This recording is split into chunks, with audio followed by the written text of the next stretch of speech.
welcome to the Prosperous Musician. My name's Spence, and I'm here with a very special guest today. Someone whose content I've been following for quite a while, and I really like his style, like his content, and I hope you'll get something out of this talk as well. It's Adam Ivy. How you doing, Adam? Hello. I'm good, man. Thank you so much for the opportunity. You've been crushing it on TikTok, and it's good to be able to spend some time with like-minded people. Yeah, great stuff. So as I always like to do with these things, just go straight back to the beginning, because some of people watching this might have known you as you are, Adam Ivy, music marketing, but you weren't always Adam Ivy to music marketing. So where did you start off? How did you what was your childhood like, and sort of how did you get into music? Yeah, so I grew up with a lot of music in the house. I grew up in central Wisconsin, which is more of like a farming, very blue collar factory work type of environment. And my grandmother was an organist and a pianist at every church known to man. At least that's what it seemed like when I was a kid. My mom played violin and got a college scholarship for violin. And then she had me, dropped out of college. That's a whole different story. And my dad was a DJ. He would DJ at weddings. When I was a very little kid, my dad had an entrepreneurial spirit and tried to have a go at it. My parents owned a tavern for about a year and a half, and it didn't work out. The money wasn't there, but my dad would be, spinning records every weekend. And I just remember a vast array of different, genres, everything from polka to classic rock to traditional old school country and everything in between. But with that being said, my household had a lot more love than it did financial resources. I don't think my parents ever made more than $30,000 in any given year collectively. So, we had a lot of love. We made do, generic this, generic that, hand-me-down clothes, Goodwill, thrift stores, things like that, which was, it was normal for us. So you don't realize that, your parents are having such financial struggles until you get a little bit older. And I think when I was about 14 or 15, when my parents unfortunately got divorced, they're very happy with their new spouses now, and it's a good time. But it was a unique situation in the household sometimes, because my father fought in Vietnam as a Marine, and came back with a little bit of mental baggage, a little bit of struggle. The nicest guy in the room until you made him mad, and then he had a crazy angry streak. He's like a teddy bear now, in his late 60s. But there was the ups and downs, and my mom was always working 2 or 3 jobs because my father had broken his back the last week of, I believe he was in a police academy trying to become a full-time police officer. And when I was an infant, he got rear-ended in an accident and fractured or broke his back, lower back in a couple places. He had to, I have a bunch of photos when I was a kid. He had this like full body cast on and couldn't move. But he wasn't able to work any strenuous jobs after that. So he was a stay-at-home dad and had side hustles. And, I realized that if I wanted to have a better life, or if I wanted just more stuff like a brand name clothing or a video game or something, that I would have to go to work. So when I was 12 and a half, because where I lived, you'd have to be 12 and a half to get a work permit. I started a paper route, did that for 3 years. I started absorbing the other kids' paper routes that were aging out. This kid went from 14 to 16 and now he has a real job, and I'd take his route. And so 3.5 years later, I had a paper route that was delivering upwards of a couple hundred papers a day. Yeah. And at 14, 15 years old, I realized that if you just stay focused and work your tail off, even at 15 years old, I was making $385 a month. But because I had that little epiphany, my schooling really struggled. So instead of working on homework and instead of studying, I would come home and then trying to be earning money to, buy myself stuff, help my family, buy my little brothers. I'm the oldest of 3 boys. So my little brothers are 5 and 7 years younger than me. So that's my childhood in a nutshell. Fast forward to me being about It's Go safe to ahead. say you weren't born with a silver spoon in your mouth, as they say here. No, and if it was a silver spoon, it probably would have been You'd have sold it. a fake silver. Yeah. So Yeah, that was, so it's clear that you've got that the music is in the blood almost. It's in the certainly in your childhood growing up, and being able to maybe not seeing like a big success, your parents making a big success of it, but still be working in that area and still being able to do that and having it in the they obviously sound like creative people and they love music, but you've got this kind of work ethic in you. You're the eldest of your eldest child, and so you see as like your dad, slightly disabled, and so you're stepping up and making money. I was very close to my grandfather, Antone, and my grandfather, Antone, worked for years in a steel foundry, then became a dairy farmer, and in the meantime was also a master carpenter. So all three of those things mixed in. I'm a third generation American. My grandparents came over here from my grandparents on my mother's side came from what was the Czechoslovakia and Austria years and years and years ago, and their parents settled in southeast Wisconsin. Very hardworking individuals, but no frills, just blue collar, focus on the work and put in a hard day's work and take care of your family. So my grandfather, even in retirement, was always building things, doing mechanic work. And I was just by his side. I was his little buddy, and he was really into, landscaping and gardening. And, so I had a couple really good masculine men in my life that showed me that hard work was something to be proud of, that getting your hands dirty was fun, that a lot of things that other people might hire other people to do for them, we could figure it out and do it ourselves. So I'm not saying I know everything, but right out of high school, I actually became a carpenter for about 4 years before deciding to venture off on my own and pursue music back when I was 21 years old. So just before we get into that point, I just want to go back a bit because my parents also divorced. I was a bit older than you. I think I was more like 16, 17. But like 14, that's you still, even though you kind of, you're becoming into puberty and stuff, you're still a child really at that age. So how did that affect you at the time? Did you see it coming? Was it like an obvious thing, or is it just like a Dear John letter? And how did that affect you? How did that affect you? Yeah. So my mom and dad were great parents, but they didn't always get along. There was some emotional and physical stuff going on. And I think I was about 15, if I'm really locking in the age range, because I remember I had my driver's permit, but I didn't have my license yet. So I had, we're far beyond the legal ramifications of this, but my parents were so consumed with what was going on in their life that I would drive to work by myself, even though you were supposed to have a parent in the car or somebody, with this permit. So I would drive to work by myself. I would drive to school and park in the way back of the parking lot to not get caught.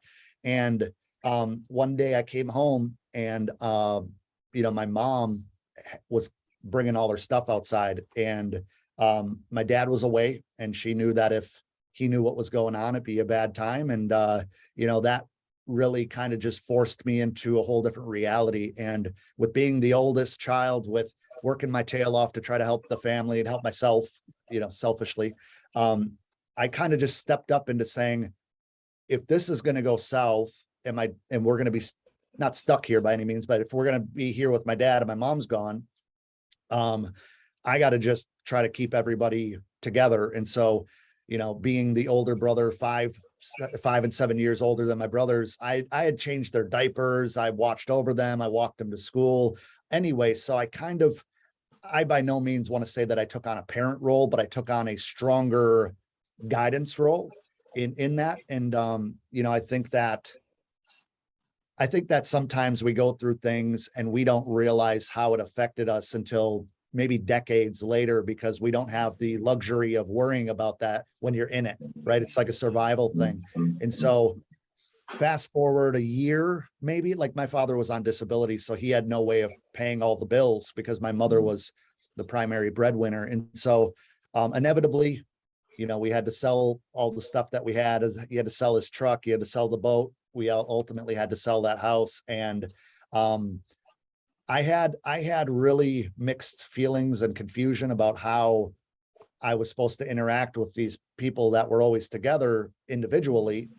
And I think I just really doubled down on working and spending time with my friends. And, I was in organized sports and martial arts and I loved working on cars. So I think any distraction that I could allow myself to get into, the one really good thing I will say is that, and this is just me, I'm not casting judgment on anybody, but I was in martial arts for about 12 years. I joined in between first grade and second grade because of Ninja Turtles and, these other movies that my dad, like all the Bruce Lee stuff and Chuck Norris. And I really wanted to do that. And so being around a group of people that were, maybe older brother figures to me and family figures to me, really, because I kept going to martial arts even after the divorce. And I think that gave me some strength.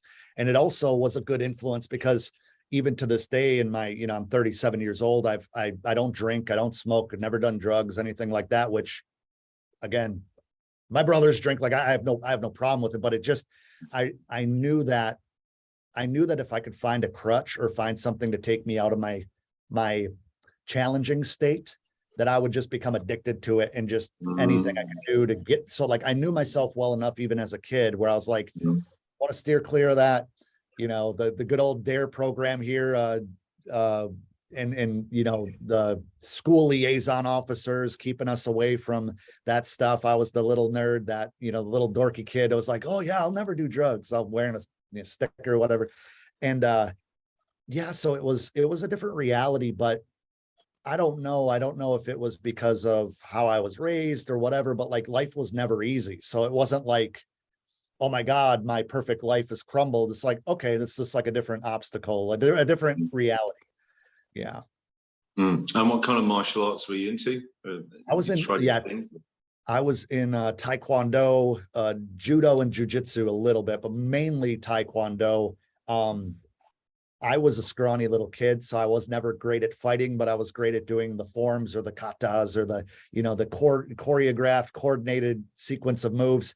And so when I was 13 and 14, or maybe 14 and 15, where I'm from in that state, I was ranked number 1 for 18 and under for doing the forms and stuff and doing flippy kicks. And, I was probably 90 pounds soaking wet, if that. And that I was just so focused on that I think that distraction and that competitive spirit in a way just kept me out. Cause like when you're like a idle mind is a dangerous thing, right? When you're bored, it's dangerous, mental health, physically, like whatever. But like I had so much going on that I was just, okay, you guys are doing this stuff, mom and dad, like I still have this stuff to do. So I think that martial arts really, I don't want to get dramatic and say saved my life, but it kept me out of darker places that, because I had other friends that parents, their parents were going through divorces. And I remember one friend individually or specifically that started smoking cigarettes and drinking his dad's beer and really getting into it heavy at like 15 years old. And I just didn't want to go down that path. Yeah, that was me. Yeah.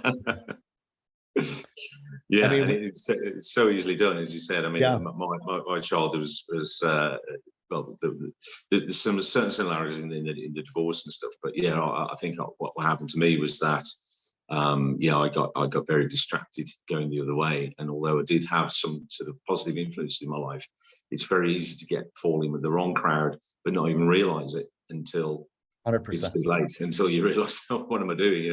And then so it's not the question of how do I think it's what you're saying. It's great for it's great advice because I've got a teenage daughter as well, so it's really paramount that she's really, even if she's not doing so well at school or maybe doesn't like school or doesn't know what she wants to do, as long as she's got a focus outside of school and she's surrounding herself with people who are on a positive, doing something creative and positive, then that's fine. She'll find a way eventually, but as long as she's not just left on her own and dotted around the streets like I used to, because it's a lot harder to get out of something than it is to stop getting into it. I think that's prevention is certainly better than cure. And I think that's a really important message for a lot of people, because people, you can always sound like a cliche or very glib, or you've got to stick with the winners, and you can't hang out with the losers and all this kind of stuff.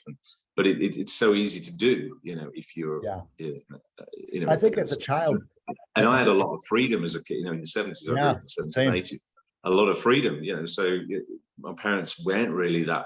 I mean, they weren't as sort of there wasn't trackers, you can't text, there's no mobile phones, there's no accountability, so you could just disappear, and as long as you came back at a reasonable time, they didn't really ask any questions of what I'd been up to. So there was a lot of things I got away with, which I just wouldn't have, if I was growing up now. I just wouldn't, first of all, I wouldn't even be allowed out of the house for that long, or going out for right, perceived danger. And but yeah, it's really important. So it sounds good that you found your way out of potentially a difficult situation, your family situation. You certainly went in you certainly didn't sound like you had like a privileged upbringing, monetarily maybe, but a lot of love, as you said, and a lot of maybe some good role models there. So you were kind of transitioning from there into how you got into music yourself then. Yeah, so like I mentioned a little earlier, I was a lead person at a wood window factory. We made custom wood windows and doors for luxury houses, and got into that literally right as I turned 18. I had already graduated high school a little early, because I figured out a loophole where I could get all my high school credits done, even though I barely graduated, and I could go through a different path, and just, instead of having to go for a full year, I graduated in about 6 months my senior year. And so I got a job where my mom was working as the accounts payable, or I forgot what role she was doing there at the time. But I got a summer help job in the factory where she worked. And I didn't know if they would bring me on full time, or if it was just a temporary gig. And I worked my way up so quickly that I was I was the youngest lead person in company history at 20 years old, where I had an entire department, which was kind of a challenge, because I had 40, 50, 60-year-old guys taking orders for me essentially. But, buying pizza and food once a week helped, with that. I kind of buttered them up. I was also the union steward, so I really had a good sense of community and a good sense of taking care of my people. And then I bumped into, one of my best friends in the world now. He's like a brother to me. His name's Zach. He goes by the name DJ DeVille. He's like an international touring DJ, but back in the day, I bumped into him because he was a roommate of a very good friend of mine that was like an older brother figure to me through martial arts. So I went over to Jim's house. He bought a house in his 20s, and like most people that buy a house in their 20s and they're not married, they rent out all the rooms. So it's like, random person in this room, random person in that room, and we all just hung out. And so I went over there one day and I met Zach, and he had just made some food. He's like, "Hey dude, nice to meet you, but I'm working on some music downstairs if you want to, come down and hang out." I'm like, oh, what do you mean making music? Okay. So I go down to the room he was renting, and he had, a Pro Tools rig with Digi 002 rack and a couple monitor. It looked like a spaceship to me. I was like, what is this? And in retrospect, it was probably a pretty cheap setup, but he was making some instrumental remixes to in, what was it, Reason 2.0 back in the day. And I was like, this is incredible. I'm sitting on the edge of his bed, and we're just talking about, how'd you get into this? This is incredible. And I fell in love with just watching the process, to the point where I asked him, I said, "Hey, can you give me a list or something of the basic stuff I would need to do this?" And so on the back of an envelope from like some junk mail that he got, he was like, "Okay, you need a laptop, you need a MIDI controller, you need this program, and at least some headphones. You don't need monitors and stuff like that quite yet." But I went back home, and I couldn't stop thinking about it. And so I had a motorcycle at the time, a 2001 Honda CBR 929 RR. It was fun. But I was so excited about this that I was like, I don't have any assets. I really don't have much money, even though I was working like 80 hours a week at the wood window factory. I sold the motorcycle and took that money and bought a refurbished Dell laptop. I don't even know how it operated now with the specs that we're all used to, but I bought Reason 2.5 or whatever was out at the time. I bought some really cheap DJ headphones. What else? I bought a little L-shaped desk, the little glass top L-shaped desks. And I used a home stereo receiver that my mom wasn't using with, a couple home stereo speakers as my monitors, and just went at it. And I realized very quickly, working so many hours at the wood window factory, that like there was no way that I was going to get good at this because it was all foreign to me. So it came to a point where some stuff happened at work, not with me, but the ownership was trying to break up the union because they were sick of paying people so much. So that I was like, the writing's on the wall. This is not going to be good in a few months. So I took the rest of this is how like great being naive is. I had less than $4,000 left and I quit that job. And I was just like, I'm going to move in with Jim because Jim had an empty room that somebody had just moved out of. Rent was dirt cheap, like $200-300 a month. It was fantastic. But I took all that money I had left over from the motorcycle and just focused on music, realistically 8 to 10 hours a day. And then I would go to Zach and I'd say, hey, do you like this? How does that sound? And he was like, your drums are too loud, or like just basic advice. I was like, okay. And I'd go back like a little kid. Okay, I'll, fix that. Hey, how does it sound now? And so, the guy who's like a brother to me now really was like my first mentor in the music space. And Zach had gone to college down here in Florida at a college that most music folks are familiar with, Full Sail. And he went to Full Sail back in the day before it was all big and sexy. And he convinced me that I should move to Florida. He's like, you'll love it down there. He sold me the dream. And so I'm like, oh, yeah, okay, cool. So on a whim, I told my family, hey, I'm going to move to Florida in 90 days.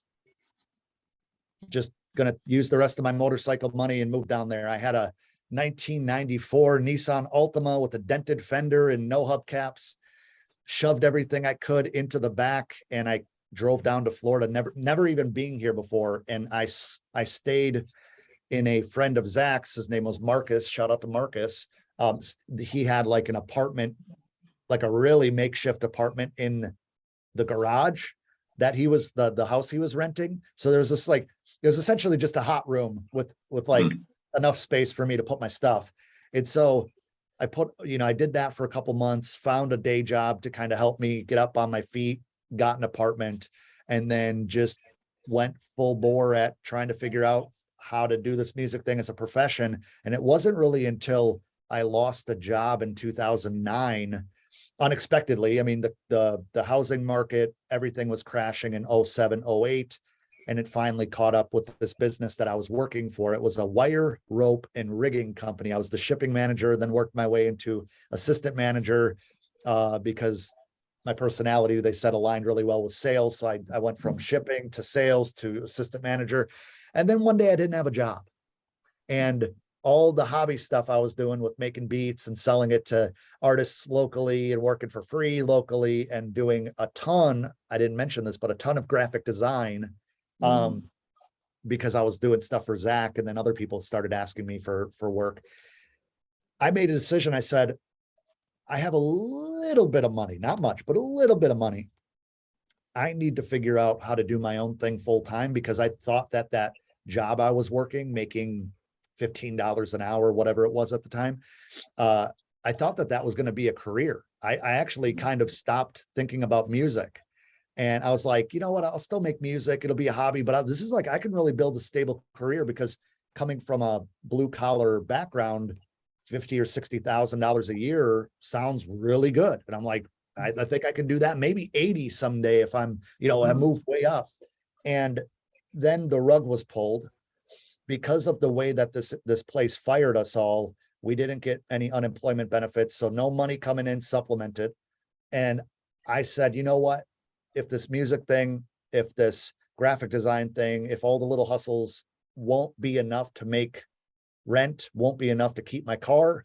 I was literally, so I don't want to say naive, but just willing to go for it that I was like, I don't need a car. If they want to come take my car, they can take it. I just need to focus on having a little bit of food, internet, electricity, and keep my little 1-bedroom apartment. And so, not to make this longer than it needs to be, between 2009 and 2010, I made about $34,000 between music and graphic design, website development, all that stuff. And then I had a conversation with my Uncle Jack, rest in peace, Uncle Jack, but he had told me, he goes, Adam, you are very good at marketing, branding, and your charisma makes me excited about everything you're telling me, even though I have no idea what you're talking about. Because I was telling him about selling beats online. It's like, I have no idea what you're talking about. And so I was like, marketing, like, what is that? And so I started I read a few marketing books, the basics, of self-development, Rich Dad, Poor Dad, things like that. And then between 2010 and 2011, it wasn't like January to January, but just in that year time, I had an explosion in growth. I was selling beats online. I was relentless with talking to people and trying to increase my craft or increase my skill set. And that was the first year that I made over $100,000 selling beats online. And I got so addicted to being able to just kind of sign my own checks, even though it was not fun. There was no frills. I sat in front of a computer 18 hours a day until I couldn't stay awake anymore. But I realized there was a better way. And then in doing that, I met other like-minded people, and then would have more conversations with my uncle, who founded a company called 800ceoread.com back in the day. And then that's now Porchlight Books. And the funny thing is, I had no idea that my Uncle Jack was like a business guy until I was struggling in Florida. My mom's like, Uncle Jack has a business. I'm like, what? Like, he's just Uncle Jack with a big white mustache. Like he wrote one of the books over here. And so having conversations with him, he wasn't giving me any advice in terms of, this is how you market, this is how you refine your message, but it was more so just encouragement and perspective of like, there is a bigger ocean out there, even though you're used to growing up in a little pond. So fast forward to 2016, I had a series of inner ear infections after a sinus infection, and I went legally deaf in my left ear, and had to come to the realization that music probably isn't going to ever be the same for me. And I still go to the ear, nose, and throat. In fact, I was there last week. I got a CT scan because there's something else going on in my ear now. Like, I could hear a little bit, but like I say this to everybody, like, if you rub your fingers together, you can usually hear it's like, I can't hear anything. Like, I have to snap in order to hear a thump, like, but that was how I got into music. And so I was a music producer. I love writing, did some sync placements and jingles and stuff like that. But here we are today. I started in 2006, so 15 years later, something like that, almost 20. And yeah, people know me as the marketing guy and all that good stuff. So you got marketing. So you basically you were teaching yourself this marketing, and the results obviously you were seeing the results on the bottom line, going, actually, yeah, this is working, because you're taught yourself how to make beats, and then you're teaching yourself how to market them. And kind of leads into one of the questions I had about mentors, but I think you kind of encompass that in what you've been saying about Jim, who you first moved in with, who kind of encouraged you and showed you the way, and then later on your uncle, who, as you said, probably didn't just gave you that encouragement. And sometimes that's all we need, isn't it? Just somebody to say, yeah, absolutely, you're good at this, you can do it.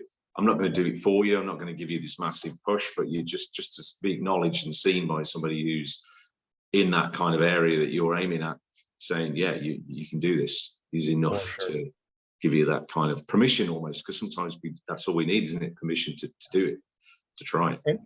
And for full transparency, because I feel like there's a lot to unpack here in our limited time together today. In 2010, 2011, I was already doing marketing for companies. I was building WordPress pages. I was doing copywriting, even though I didn't know what copywriting was. I was just writing headlines and articles and stuff like that. And I got really lucky, because in 2011, I was really bored from making beats. I was kind of burnt out a little bit. And so I decided to shoot a parody video, kind of like a Weird Al Yankovic type of thing. And it went viral. It was my 7th video ever on YouTube, which has its ramifications mentally when you feel like every video after that's a failure for a couple of years. But I got phone calls, I got emails from companies that wanted me to be their viral video guy. And I was like, I am not qualified for this whatsoever, right? You know, like self-doubt just sank in. But I became a media director for a tech company to help them with their video and their advertisement work that led into almost a decade of corporate marketing at a high level, executive level, where I was the marketing director for a tech company, marketing director, marketing manager, brand strategist for tons of different companies and resorts and small businesses and everything from a veterinarian's office all the way up to a large resort here in Orlando, Florida. And in that interim, you work with some of the most brilliant marketers, the most brilliant copywriters, and you learn that, wow, it doesn't matter if I'm working for a government contractor or if I'm promoting, you know, a resort, or I'm promoting a veterinarian's office or an orthodontic office. Marketing is marketing is marketing. It's message, market, match. Like, learn so much on a deeper level. And so when I decided to kind of step away and not renew marketing contracts or you know, contractor agreements, you know, I decided I need to help the people that I'm most excited to help, and that's creatives, specifically musicians. And, you know, I've built a system around my experience in the corporate realm that is directly applied. And some people don't like it because it's not as romanticized. It's not as nostalgic as us, you know, musicians can be, but there's a system, and doesn't matter, you know, where you're at. If you're struggling, I learned a long time ago in corporate, the solutions are within the systems. If you're struggling over here, there has to be a system that's not operating at the full true capacity, or there's something broken in process. So that's when I got very nerdy and very excited to help musicians, because I'd been helping producers and you know, buddies for years, just on Skype calls. And it got to a point where the demand was so high that I had to start charging. And then I said, you know what, I'm just going to do this stuff on YouTube. You know, I get a lot of emails on how to do this. Let's just do a YouTube video. Hey, I got another email. Just go watch the video. And then I did another video. Hey, just go watch the video. I don't have time for this. Just go watch the video. And then somebody's like, hey, do you have an online course? I'm like, no, just watch these videos. Hey, do you have an online course? Hey, just what? So the market kind of demanded it. And I came out with this course, and it did pretty well. And then people were like, hey, this is awesome, but like, how can I work with you directly? Like, I have these questions. I'm like, well, it's all in the course. You don't need me. Watch the YouTube stuff. And then, you know, that led to my mentorship program where I help people one-on-one. So I never expected to do any of this stuff, and it's been a lot of fun. But I think that one thing that's super important to keep in mind for guys like you and I, it's like the opportunities are going to come, and we have to make a decision on whether or not we have the blinders on and we're stubborn. This is plan A or nothing, or like, hey, let me try this. Maybe it'll lead to something fun. And now, genuinely, I think I'm 2 notches more passionate about marketing and building businesses and building team and becoming a better leader than I am producing music, even though I'll always have a love for it. So what would you see, what do you see, what's the most common thing the common question that you get when, you know, people are going, how do I do this? What are the things that musicians are doing wrong that you see the most? Yeah, you know, I think that we as a society right now, Spence, like we deal with this ADHD society where everything is an immediate response, an immediate feedback, an immediate reward, or immediate disappointment. And when you and I started making music, like we had to do it a long time just to get feedback. And, you know, I did music 3 years before I ever really made anything to tell anybody about, right? Like when I make my first $100, first $500, like I had not made any money for the first couple of years because partially because I wasn't ready, partially because I wasn't putting myself out there, but partially because like I didn't know how to put myself out there. And so one thing musicians really struggle with now that I see, and it sounds a little cliche, but they don't have the patience. They don't have the aggressive patience required to put in the reps, because everybody can make music. Everybody could say, like, you can literally pick up a guitar, know one chord, and you are a guitar player for all intents and purposes. You're not good, but you're playing, you're a guitarist. Same for a producer. We can get these, you know, these different softwares, you know, Logic Pro, Ableton, FL, Pro Tools, whatever you're using. They're all awesome, you know, but we're not putting in the reps long enough to be able to say, I really should have something established here. But aside from that, because that's a little woo-woo here, I think it's building that brand and understanding who you are and how you're different, even if it's just your delivery, your personality, how you connect with your audience, having a differentiating factor rather than mimicking everybody that you see and then trying to be the second best them, right? I think that building your brand is so important before you start marketing, before you start trying to make money, before you're trying to go out and hire a team. Who are you? What's your differentiating factor? And then, quite honestly, what are your soft skills? Are you good with people? What are you good with tech? Leaning into the things you're good at. Because there's a lot of people that I come across that are just horrible communicators. And I blame Gen Z and society right now. We're living on our smartphones, but like back in the day, we didn't have that option. If you wanted to communicate with somebody, you had to go to the store. You had to make the phone call. You had, so like now we're hiding behind all these digital communications and we send something out. It's just like you pour the cup and you send it out and you're like, did they drink it yet?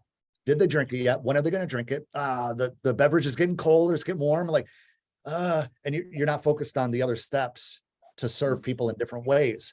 And so I think that branding really needs to be the differentiating factor, because between music releases, between music videos, between TikToks, between any content that you're putting out there, between touring, busking, whatever you do, people are going to want to be part of that community, that hub. Where can I find Spence? Where can I find Adam? Where can I find Julie, Julia, whoever? And that's what we should be really excited about. It's not, this is my music, it's so good now, I'm such a insanely talented artist, celebrate me.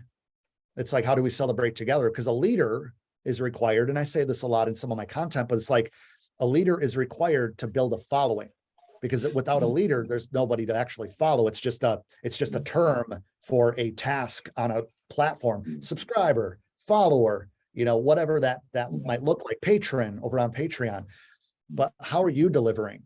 It's like if I came over, over where you're living and we're like, hey, let's open a bakery. Well, we got to have a good product. We got to have a storefront that people can find. We need people to talk about it. We can't just make a couple mediocre cupcakes, sit in the back alley and be disappointed because nobody found us. It's our job to be found. And so I think artists are either coming to market too early before they've really built up something that people will enjoy, or they're coming way too late trying to build buzz for something they've been working on behind the scenes. And so it's really a marriage of the creation, the fun, the imaginative nature of making music and connecting with people and using it as an emotional delivery system for things that you're thinking of, whether it's happy, sad, all those emotional triggers. And then figuring out a system to take this product, which a lot of people don't like the fact that I call music a product, but the product, and you have these delivery systems, which is marketing, branding, advertisement, promotion, collaboration, all these different things.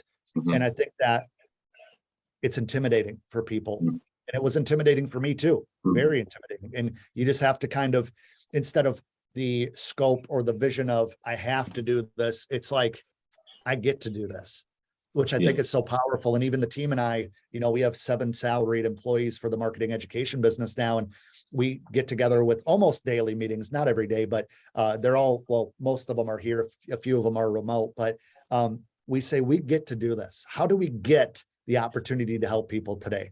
How can we attract people that might be too stubborn, might be too ego-driven, might be too scared to ask for help? How do we open that door, open that opportunity for them? And it might just be some content to give them confidence in the beginning steps, because that's the, what is the saying? It's like, it doesn't matter where you start, what matters is that you start. So yeah, I can ramble on about this all day. Yeah. So I was just thinking about the sort of music marketing. I kind of agree as well with that. Marketing is marketing, and really it doesn't matter what you're marketing; it's all the same thing. But I was just thinking, as it just came to me as you were talking, then I never really thought about it before, about music marketing being particularly. Is this different that? If you're marketing, as we were talking about cupcakes and, something, whatever, something else that's not music, you might say, approaching that, you'd say, okay, well, where's the demand? What do people want? What are people looking for? And then we're going to tailor this thing to what they want. We're not going to just put this grandma's home recipe for this thing and hope people like it. You know, it's not the field of dreams. We're not going to build it and see if people come. We're going to actually engineer this and meet people where they are and give them what they're looking for. So in a way, music can be different to that, because a lot of people, most people, they put music and they're putting the heart into it and they're writing songs on their own experience and they're putting it out there, but it's not really meeting a need. It's not really chiming with people. It's not really connecting with people, because maybe they haven't got the craft right and they haven't found a way of making it accessible. So is there a way of, and you know, I've heard people talking about, you know, you've got to find your thing, right? You've got to, in music, got to find your niche, ideally your micro niche, because if you're just saying on pop, then obviously that's, right. You're going too broad already. So what am I trying to say here? So is there a way you could go, okay, well, I like writing music. I can craft songs. I'm going to find this niche, this micro niche of you know, sort of, I don't know, jazz fusion, you know, African hip hop or whatever, this really small niche that people are buying music in, and I'm going to write music for that particular niche because I know people are after it. Not necessarily. It's all, of course, it's coming from the heart, it's coming from creativity, but it's your engineer, you're specifically strategizing your release. Is that what you teach? Is that what you would endorse? Is that what you'd suggest to people? Yeah, so I mean, I think that to touch on the comparison, I think it's a great time to be alive as a musician, because if you and I wanted to start a bakery, imagine the overhead, all the equipment, the brick and mortar retail space, the cases, the employees, the light, that would be thousands of dollars. I mean, probably. As a musician, don't get me wrong, interface and a computer and your instruments, that adds up. But the great thing is our delivery system is almost completely free until you find the voice. I'm not the guy that's going to tell people, hey, go run ads and figure it out, because that's just like dumping money down a well that you're never going to be able to drink from. And so I think that building organically, and that's my jam. I love organic marketing because it's really a way to be able to whittle it down and get people to discover you. But more importantly, with inbound marketing, you set different pieces of content out strategically on platforms that you're comfortable with. I'm not the guy that's going to say you have to be everywhere, you have to be omnipresent. I usually tell my students 2 to 3 different platforms, get really comfortable with them. And then if you speak to one, you speak to all.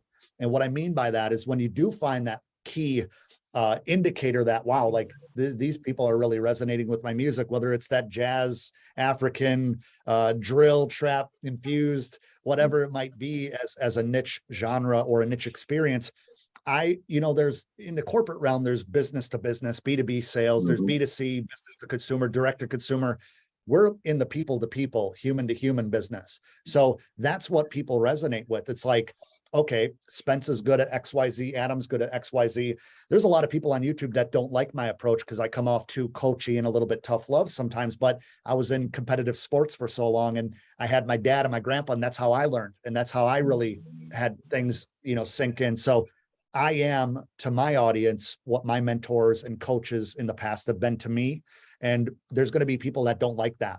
And so if I speak to the one person that does, the one person that needs it, we're going to connect in a way that we feel like friends over time, even though we don't know each other. And so with music, it is an emotional delivery. It is something where it's not like I have something in my teeth, I need a toothbrush or a toothpick, or like it's not a utility, but it's a delivery in terms of where are you meeting people at that day in their life? Are they emotional? Do you have a song that's going to make them sad or cry or feel empowered or party to? And what's your personality when they come back to see who made it? What retention, I call it a retention path. Like when they come and discover you, what are you giving them?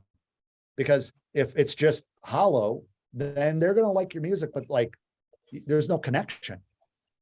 And so this is really one reason why MTV and VH1 and all these other publications over the years, BBC over there, like they do interviews, because it's literally an interview of who's making that music, because people want to know more, not just, hey, these are the Rolling Stones, this is their music. It's like you go on a Johnny Carson show back in the day, after you perform, you get interviewed. And so because people want to know what the music is about. People want to know who is creating it and the visionary behind it. I mean, look at guys like John Mayer. John Mayer can go anywhere and pack it out instantly because he's an interesting dude. It's so, not to get too in the weeds here, but I think that we have a really great opportunity to deliver these things using social media, which is essentially free, right? I'm not even talking ads. We have to watch through ads, and we make them money by keeping people on the platforms. But when I started making music, all that we had access to was MySpace. And even that was a luxury. And now we have Bandcamp and Bandzoogle and SoundClick and SoundCloud and obviously Spotify and Apple Music and YouTube, and you could post music videos on LinkedIn these days. So like you can find people, but it's that grassroots. Okay, I'm finding these people, but we're not really communicating. They're not really saying anything. What are they into?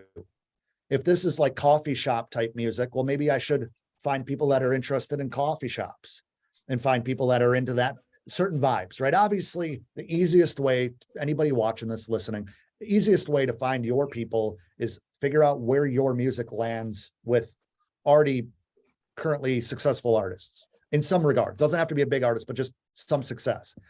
And find that, like, if you make jazzy, African infused, Dave Matthews-esque, I don't know, that's super random. Like, there's other people that like elements of that, because we're always going to be a derivative. What do they say? Great artists steal. Like, you can come up with ideas based on what you're influenced by. And I always say, go back to where your influences are, and does your music align with that? Because there's already people packing out, small venues, large venues, arenas with something that if you were the headliner, how would they react? If you were the opening act, how would they react? So, that's the premise of kind of getting started with it. And then what makes you different? What are your views? What makes you tick? Why did you start making music? And then that story, because I'm a huge documentary nerd. I watch documentaries. I just watched a documentary on Brian Wilson from the Beach Boys. Very, very interesting documentary and what he's gone through. But I have such an appreciation for that guy's music. I have an appreciation for Carney Wilson's music on a whole different level. His daughter. He had a great quote. Sorry to interrupt. Brian Wilson, I read a quote. I copied one of his quotes about it, and it popped up on Facebook. 9 years ago, I posted this quote. I don't even remember doing it, but it said, Brian Wilson quote, it said something like, beware of the lollipop of mediocrity. Lick it once and you'll suck forever. Yep. I just thought that's pretty. Yeah, that's good. That sums him up. 100%. Yeah, I think that in any documentary that you watch, because I've watched, as of kind of recently, Quincy Jones, David Foster, the Byrds, super random. There's always an origin story. So I always ask artists, what's your origin story, and are you afraid to tell it? Because so many people want to be highly polished. They'll go and spend a boatload of money on a photographer, expensive music video. They're constantly chasing gear. I need a better microphone. Well, I need a better this. I need a better that. Before I'm ready. I'm not ready. You'll never be ready. The people that are celebrated most jumped when they weren't ready. And the people that have some of the best music in the world, nobody's ever heard of because they weren't ready and they waited. And now they are living in regret or jaded, hopefully not, but inevitably, because their chance didn't come. But you have to create, and like you and I probably hear it a lot, like, to make it in the music industry, it's all about luck. Well, I would argue that you need to position yourself to get lucky, because making music in your basement and never sharing it with the world, there's a 0% chance you'll get lucky there. If you bust your butt, you put music out, you try to connect with the people, you put yourself out there in networking opportunities, and then you also open up to other opportunities, maybe sync, maybe performing, because you're super, introverted and that's never been an option for you. Something you need to be able to align yourself with, the opportunity to take off. I mean, I forgot who said it, but I heard a quote recently. It's like, you never know who's in the room that could change your life. And that's the same for social media. You never know who might bump into your stuff, but if you don't put it out there, It's just like, if you want to fall in love, if you want to get married, if you want to have children, if you want to have a beautiful dog and a picket fence life, you're never going to have that unless you put yourself out there and start talking to people, and be willing to risk rejection, be willing to risk a failed relationship, be willing to like, what is it? Big risk, big reward. Like in anything, in any business, certain parallels in any business. And I always say marketing is marketing is marketing. Obviously, there's going to be differences in different marketplaces, but at the end of the day, we have to connect with our market. We need to bring out a product that's celebrated, needed, wanted. And then we have to figure out how to keep them around so that we can have lifetime value, whether it's just attention or financially. So who is doing it right in your eyes? Who now is doing this music thing, marketing right? Like from, sort of, I'm not talking about superstar status, but people who are kind of on the up and up, or people who we might not have heard of, but you know of. So I'm going to be very biased here. One of my students goes by the name Maoli out of Hawaii, Maoli. Check him out. Amazingly talented individual. He's gained 230,000 TikTok followers in the last 60 days. He's really connecting in a real way, while having children and being a family man and a dad, and putting himself out there. Now, if we're talking about people that I am not a coach for, so a little bit less bias. One of my buddies, Michael Manelli, is killing it right now. He's on tour with another big TikTok individual. I can't remember his name off the top of my head. I think we'd all recognize him. So over on TikTok, his name is Mr. Manelli. He is just connecting. He's putting himself out there. He's putting out a ton of different content, knowing that certain platforms are home run platforms. You're not going to try to get a base hit. You're not trying to go and get a double. You're trying to hit home runs, and there's going to be a lot of swings and a lot of misses. And on every occasion, whether it's, everybody's averages are different, but some people, every 5 or 10 pieces of content, one takes off. Some people, 1 out of 50, but the people that are showing up 50 times are the one that get, the reward. Who else? I think that hip hop guys like Joyner Lucas, who's independent, he's really doing it well. And there's so many amazing talents out there. Like, Jennifer Jess, one of my students, she's an alumni. She's just a great person. She's making thousands of dollars a month just off of Twitch, so it's like, it really depends on what people's goals are. I have another student that, 35,000 streams on his last single that's only been out for 3 or 4 weeks. And, that shadows, eclipses all of his previous streams combined. But without, I don't want anybody to be like, oh, you're just talking about your people. That's the people that I'm most connected to. Those are the people that I'm working with day after day. So I know their stats off the top of my head. In the grand scheme of things, I think that if you're putting yourself out there and you're creating opportunities to go on tour independently, or hiring a booking agent independently, from building the hype up around what you're doing on social media, and your website is really, connected with your audience. I mean, I think one thing we would agree on is that the more touch points you have with an audience, the more stability you have. And so being able to celebrate some stuff on TikTok, but bring them over to YouTube, be able to have their email so you can keep in touch with them, not spam them. Side note, do not spam them if they trust you enough to give you their email, but be able to build an ecosystem around what matters to you the most. I have a student right now down in Brazil, shout out to Lais. She jumped into a pool when she was a teenager and broke her spine and was quadriplegic and is in a wheelchair. And she's helping people with her music through the spirituality and the liberation that music can be for people. Hand to God, like, some of these people cannot sing very well. I'm not judging anybody, but like, they're crying and they're able to get themselves out there and get beyond the judgment that's been holding them back, be able to get past, all the different things that have been, more or less, keeping them stuck, and using music as a liberating tool. So I say all these different things because I could talk about Spotify streams. I could talk about people on tour. I could talk about people making gobs of money, but like, that's not it. That's not everybody's goal. I have, shout out to Clint Music. I think, he's killing it right now in the sync space and helping to educate other people. No affiliation with him aside from he's a good dude.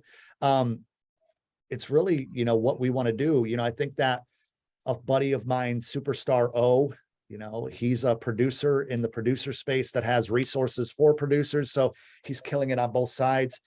That individual is connecting with his audience on Twitch and doing a million different Instagram stories and this and that. Just, he is so neck deep with that community that he is giving abundant value with very little ask. But then when he does ask, he is rewarded handsomely for it. So it all depends on, what you're trying to accomplish. I think that there's also the other side of the fence, like guys like Jon Bellion, who I would love to work with. He's just a savant level producer, writer. It's just inspiring. And he's living behind the scenes now because he's got to the point where he can vanish because he has enough work going on, and he doesn't want to be the forward facing artist anymore. He wants to write for other people, cash the checks, and kind of be, and you can do that too. It's just like the music industry is similar to a restaurant, in my opinion. There's the front end and there's the back end, right? There's the cooks and the management and the food supply, logistics that you never see. But you need all of that stuff to have a successful front end, to have a really good reputation. So some people want to be the host. Some people want to be the bartender. Some people want to be the server. And then there's a lot of people out there that can be successful as the cook behind the scenes, the delivery driver for the raw materials. And so I don't cast judgment. I lean heavily towards the people that want a front-facing career. How do we get your Spotify streams up? How do we get more visibility? How do we connect with an audience that will be passionate enough to eventually come off of their hard-earned income for you to support, to buy merch or whatever that looks like, come out to a show, obviously? Or do you want to be in the sync space? Do you want to be a mix engineer? Do you want to just, be a roadie and just be on tour and help people set up their rigs? There's so many opportunities in this music industry. And I think that with networking and putting yourself out there with intent and sticking to a vision, but not having such a vision that you can't be malleable, that's really the sweet spot, in my opinion. Here's a curveball. As a marketer, what did you think of what Andrew Tate's been doing with TikTok and marketing in general? I think that anytime you have a polarizing figure, it's going to have shock value, and shock value is going to be great on both sides for marketing and visibility. That's why I don't talk about religion. That's why I don't talk about politics. I don't talk about the things that are self-serving in my vision for my own life and goals. But Andrew Tate, no different than a guy like Dan Bilzerian years ago. He's still floating around somewhere. I think the polarizing nature of it, love him, hate him, everybody's entitled to an opinion. I don't subscribe to some of the stuff that he says, and on the other side of that coin, there's things that he says that I'm like, this is just logical thinking that isn't damaging. That's just about motivation. It's just about perspective. And so I think that anytime you come off opinionated in an absolute way, like this is how it is, you get fought with a lot of resistance. If you and I were to say, there's no way to raise a healthy family in a single parent household, I don't believe that, but like, there's going to be people that are, lighting my house on fire. And then there's going to be people that are like, yeah, I agree. Like, it's just the polarizing nature is how virality happens, because it's an emotional trigger, and emotional triggers are the easiest way to build a movement. That's why, religion, that's why cults, that's why, people that love Seinfeld, you all have a common vision for something, and it can be damaging, but it can also be very lucrative for the people that are willing to just kind of like the Alex Joneses and the Joe Rogans of the world. There's definitely a spectrum of opinion. However, I do feel like those who have the strongest opinions and follow through on those, with some open-mindedness, are the ones that are the biggest leaders, because it takes a crazy person to lead people in any direction. So is that something you could learn from it, like the music being polarizing to get more? Obviously you from somebody like you who went viral, you had a viral thing, so that was to provoke some kind of reaction. So it's maybe that's the risk, isn't it? Big risk, big rewards. Maybe going more in that polarizing way is going to get that fan base. You're going to get some haters, obviously, but you're going to get people who become diehard. Yeah, I think that polarizing and emotional triggers have a lot of similarities or a lot of tie-ins together, but any emotional trigger can gain momentum quickly. If I'm the guy that every time you get on TikTok, I make you laugh, well, now that dopamine receptor is going to say, hey, I need some Adam Ivy in my life. If I get on there and I'm like, you are, blah, blah, blah, blah, blah, and I'm just like super mean. Well, if you want to get fired up, maybe that lights a fire under you in a good way, then maybe you'll come, or maybe it just makes you feel so freaking mad that you want to argue and get into arguments with anybody that might even remotely agree with that person.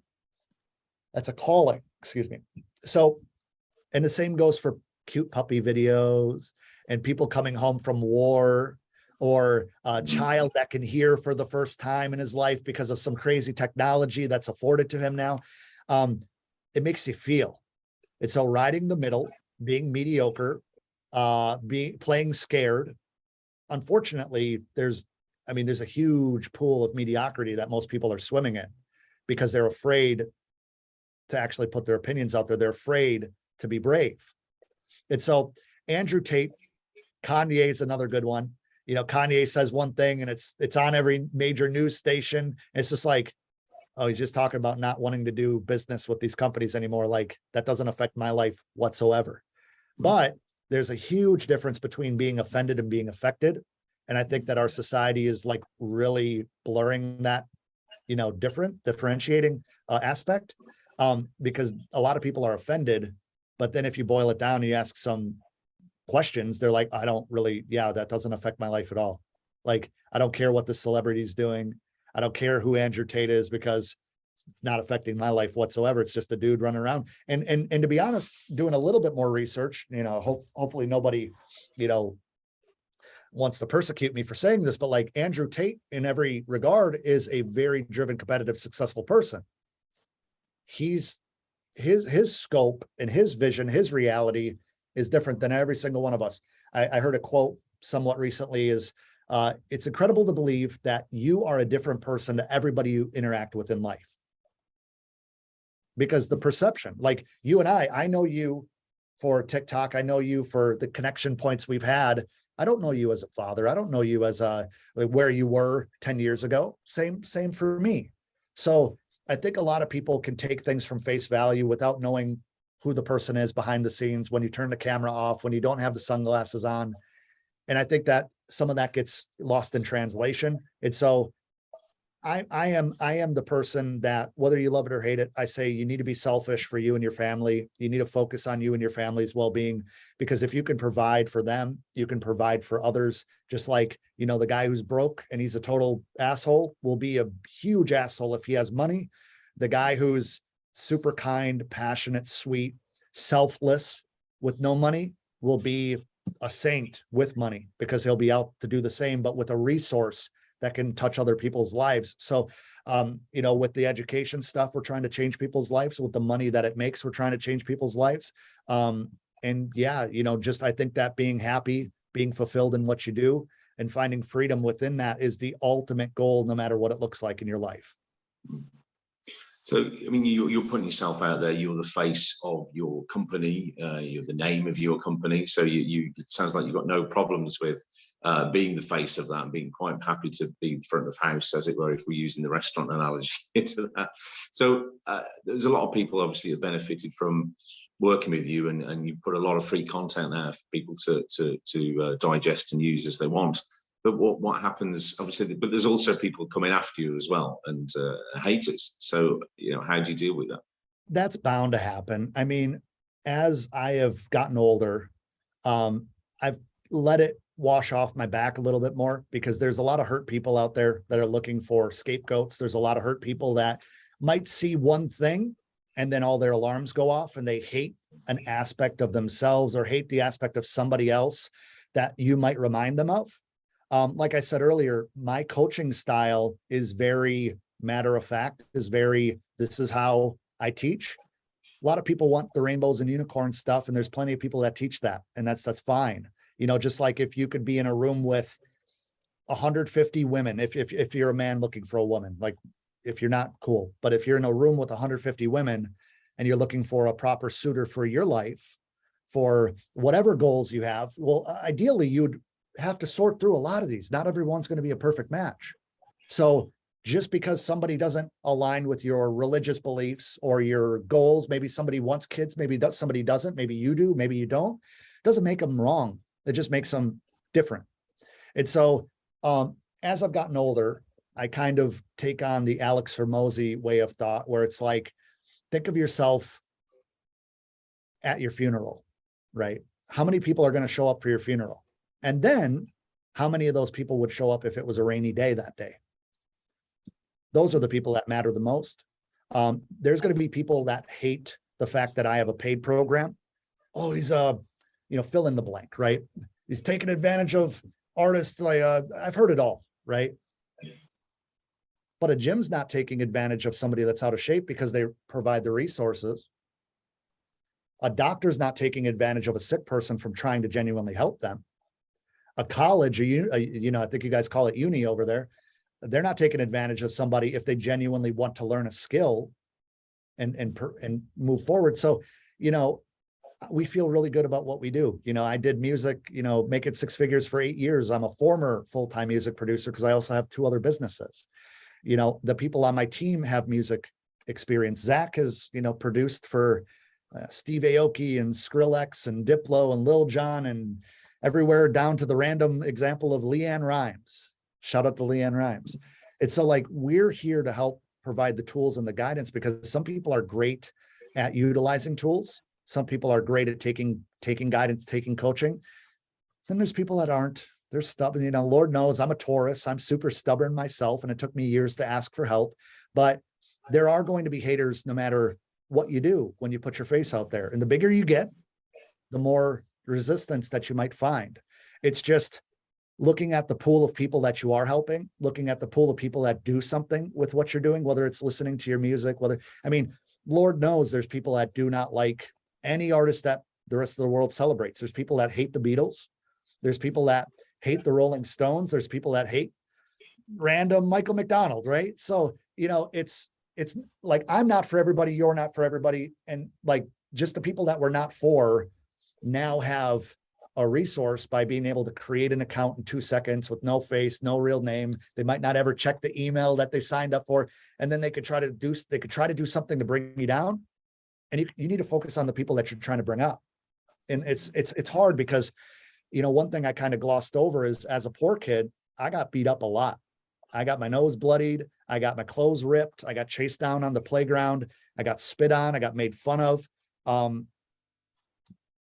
You either have to be a victor or you could become a victim.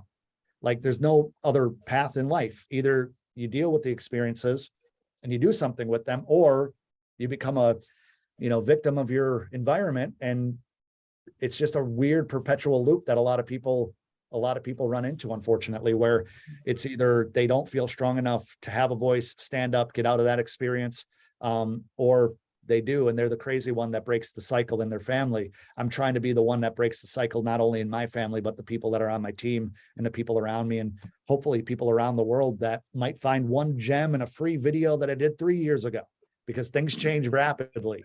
But if I could have any positive impact on somebody's life, because I was willing to put my face out there, so be it. There's going to be people that don't like it, but those are the people that have never signed up for anything that I offer. Those are the people that usually are the purists and hate any aspect of marketing or capitalism. And those people aren't wrong. Those people are not wrong. They're just not my people.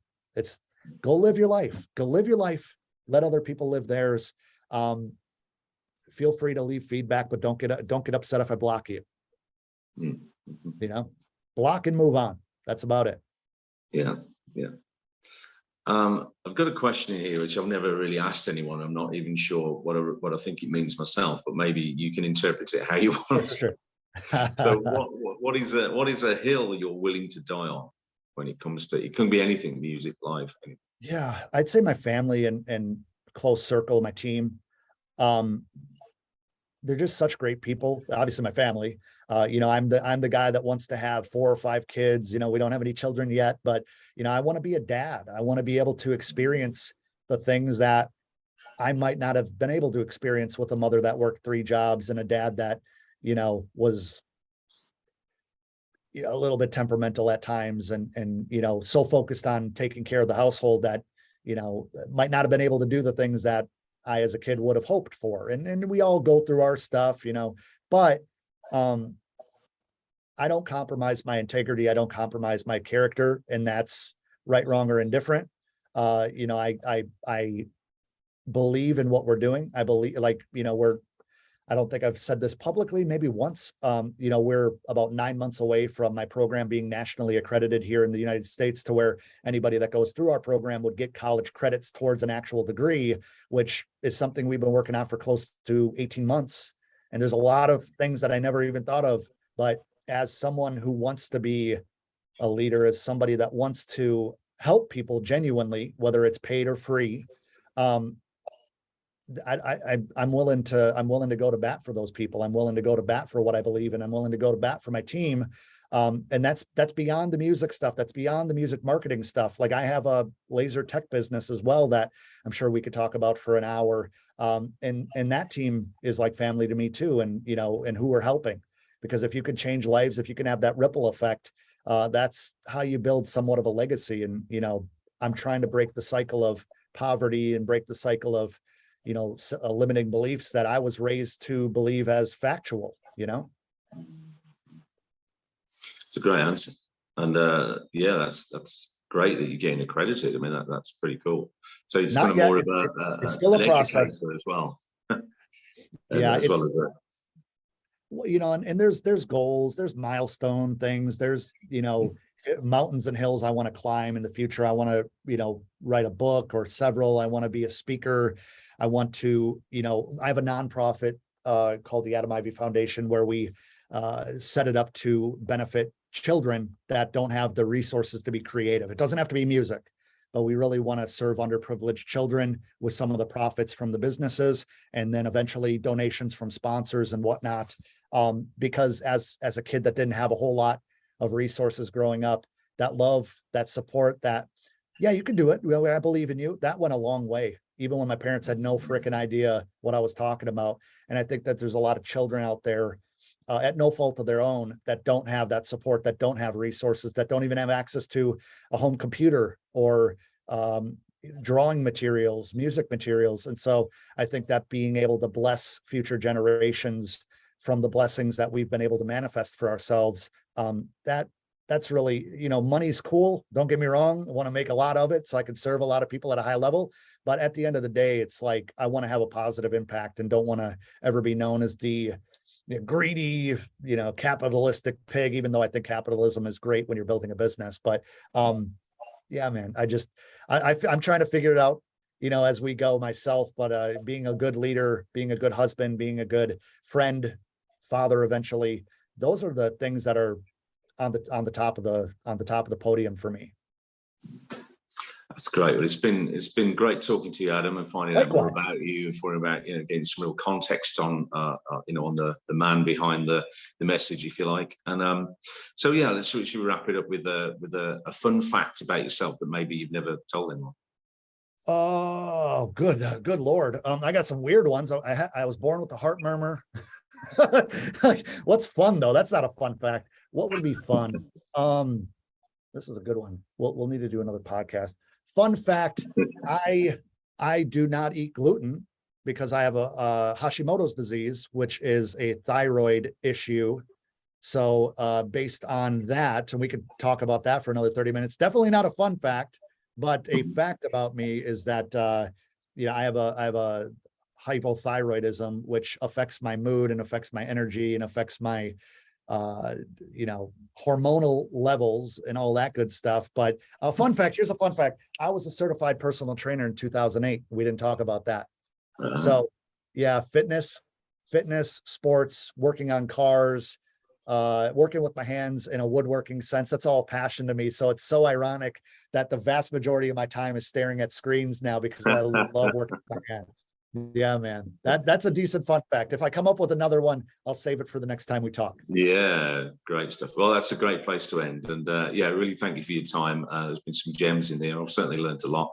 And yeah, I appreciate your time, and yeah, stay in touch. I appreciate it, man. Thank you so much for the opportunity. Have a great rest of your evening. And just let me know whenever you post this, and I'll share it all over the place. Yeah, will do. And yeah, Awesome. be prosperous. You too. Thanks, Spence. Take Take care. care. Bye-bye.